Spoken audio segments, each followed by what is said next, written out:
Halo guys, kembali lagi bersama gua Abidin. Kali ini gua mau melanjutkan sequel dari film kemarin yang berjudul Saretagawa no Blue. Seperti yang kalian ketahui di film sebelumnya bahwa Eiko sempat kepergok teman Noboru sedang berselingkuh dengan lelaki lain, dan teman Noboru pun menceritakan semua yang dia lihat. Tetapi Noboru pun tidak mempercayai sang teman karena ia percaya bahwa Noboru dan Aiko sama-sama saling cinta. Oke guys, gak usah terlalu lama-lama spoiler di awal, langsung aja kita gas ke plot filmnya.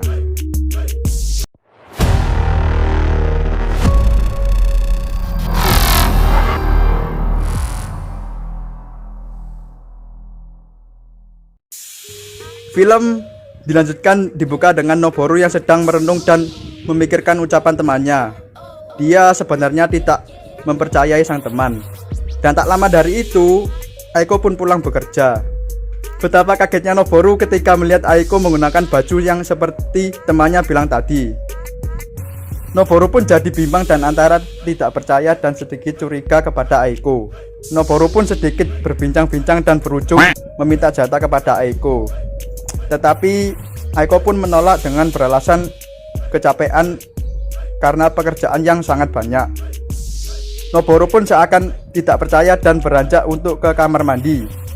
Di kamar mandi, Noboru terus memikirkan ketidakpercayaan dan keraguan Noboru sendiri. Kecurigaan Noboru semakin menjadi saat Aiko menolak untuk bercocok tanam bersama dirinya. Dan di sisi lain, Aiko sedang bermain sosial media yang dimana aktivitas Aiko selama ini dengan Noboru selalu diupload di sosial media. Sampai-sampai Aiko mendapatkan followers yang banyak. Saat asik bermain HP, Aiko mendengar Noboru mau memasuki kamar. Aiko pun pura-pura untuk tertidur. Noboru memandangi Aiko sehingga Aiko pun terbangun dan menegur Noboru agar segera tidur. Noboru yang kepergok pun grogi dan langsung mengajak Aiko memperbanyak populasi manusia. Tetapi Aiko menolak dan beralasan dia masih belum siap memiliki anak. Singkat cerita, keesokan harinya terlihat Aiko di tempat kerja sedang bersama sang selingkuhan. Aiko pun bercerita kepada selingkuhannya tersebut bahwa suaminya ingin mempunyai anak. Sang selingkuhan itu pun memperlihatkan foto anaknya yang sangat mengemaskan. Aiko pun marah karena sang selingkuhannya tidak peka. Aiko pun mempunyai rencana di mana ia ingin bermantap-mantap dengan sang selingkuhannya terlebih dahulu dan setelahnya baru ia bermantap-mantapan dengan Noboru, yang dimana ditarik kesimpulan bahwa anaknya nanti bukanlah anak Noboru, melainkan anak hasil perzinahan. Selingkuhannya pun menyetujui dan berjanji akan bermantap-mantap sepuasnya pada hari Sabtu saat acara ulang tahun Aiko. Dan di malam harinya saat Noboru menghampiri Aiko di kamar, terlihat Aiko tidur dengan menggunakan masker wajah, yang dimana Aiko sebenarnya menghindari suaminya agar tidak bermantap-mantap terlebih dahulu dengan suaminya, agar pada hari Sabtu ia bisa berkembang biak dengan sang selingkuhan terlebih dahulu. Singkat cerita, di Sabtu paginya terlihat sang selingkuhan yang hendak pergi menemui Aiko. Ia ditegur oleh sang istri dan menagih janjinya untuk pergi ke taman. Dan tetapi selingkuhan Aiko pun beralasan ada urusan pekerjaan.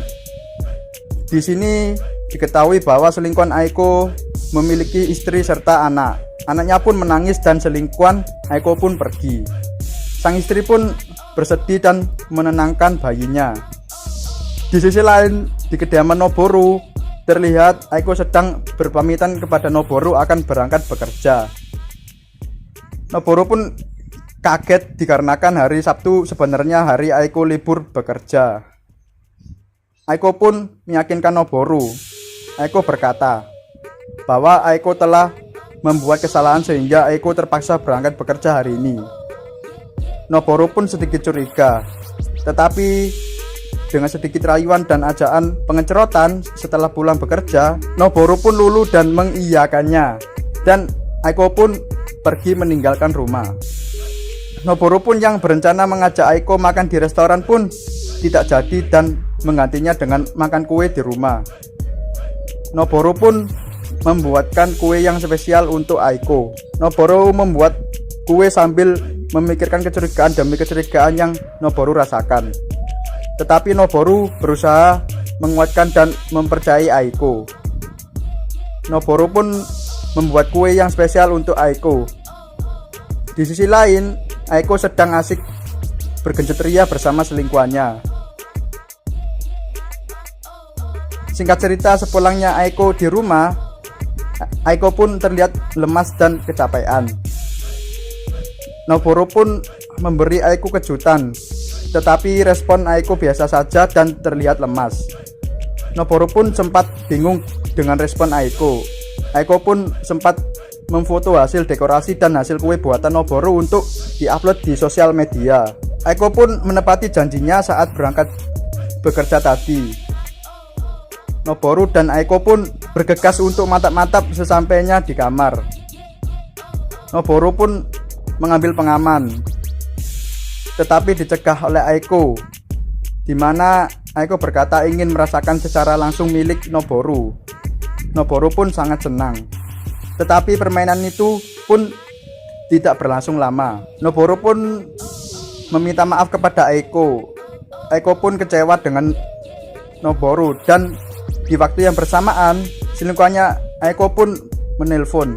Noboru menegur Aiko dan Aiko beralasan bahwa ada masalah pekerjaan. Aiko pun keluar dan berbicara kepada sang selingkuhan kalau jangan telepon terlebih dahulu dikarenakan situasinya masih menjengkelkan. Akhirnya sang selingkuhan itu pun melanjutkan dengan chattingan. Di akhir film diperlihatkan istri sang selingkuhan yang mengetahui isi chattingan Aiko dengan suaminya, dan film pun bersambung. Ya guys, terima kasih telah menonton. Segini aja episode dari film Sare Tagawa no Blue. Nantikan episode berikutnya. Jangan lupa like, comment, and subscribe agar mendukung channel ini. Jangan lupa nyalakan lonceng notifikasinya agar tidak ketinggalan episode atau video selanjutnya.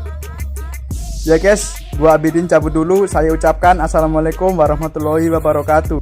See you next time video guys. Thanks for watching. Bye bye.